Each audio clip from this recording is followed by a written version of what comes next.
I'm Andrew Serbinsky of MachineartMoto, and I'm going to demonstrate to you how to install the Mudsling Avant fender extension on the front fender of the BMW R1200GS. The same procedure can be applied to the Mudsling Avant that fits the F800 650GS, even though the shapes of the parts are different. So, let's begin the installation. These are the parts in the kit. It's very simple.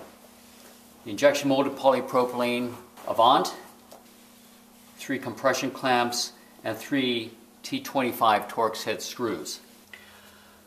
The part has 3 positions for screws and the compression clamps, 1 in the center and 2 on either side.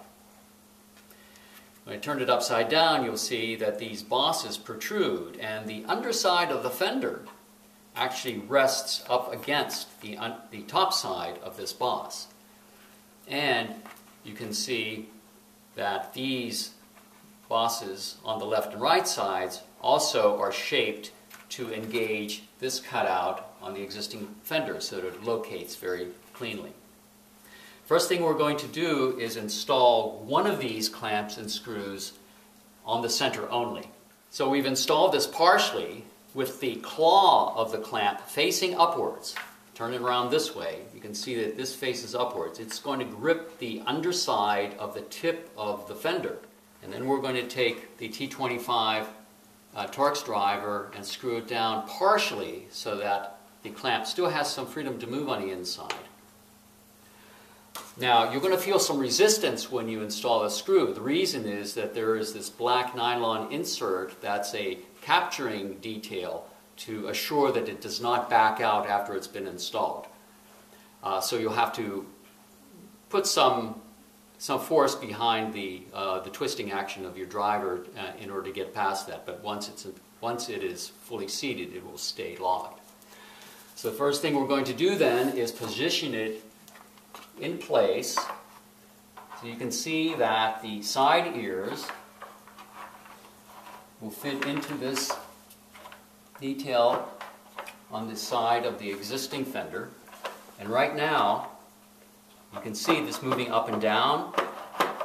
We want it to be fully seated, making contact with the underside of the tip of the fender. And then we're going to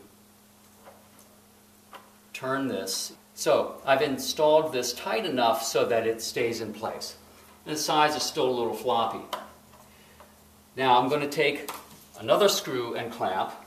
This is the clamp that will grip the underside of the fender, and you see that the claw portion of it is facing outwards and facing up. There is a locating feature on the underside that will allow it to be oriented upwards. So we want to grab the underside of the meat of the material. And I'll start the screw with my fingers. Now, you notice that we have brake lines in the way. This was one of these necessary compromises to locate it here, just so we could take advantage of this crescent-shaped feature on the fender to allow a nice clean fit. Now it's gone through that nylon capturing feature, so there's a bit of resistance felt in the driver, but now it's nice and tight up against that.